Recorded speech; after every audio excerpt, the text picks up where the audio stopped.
ګوره که د سختیو او مشکلاتو ډکه شپه وي او ته پکې له هر چا نه جدا شې نو ته به څه لټوې؟ حتما به رڼا لټوې، ځکه نشته.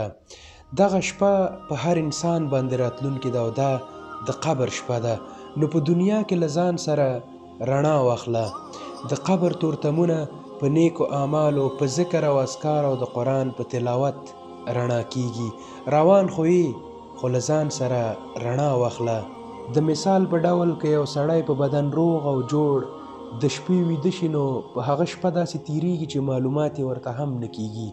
او که بیا همغه سړی د شپې ویده شي او د بدن په کومه حصه باندې درد وي، نو ټوله شپه په ویښه تیروي او یو ساعت پې د یو کال په شان تیریږي.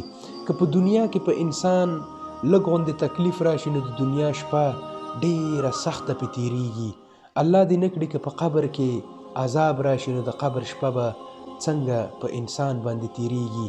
او دا خبره هم په یاد ولره، که څوک تیاری وکړي یا یې ونه کړي، د الله بندګي وکړي یا یې ونه کړي، مرګ به ورته خامخا راځي. السلام علیکم.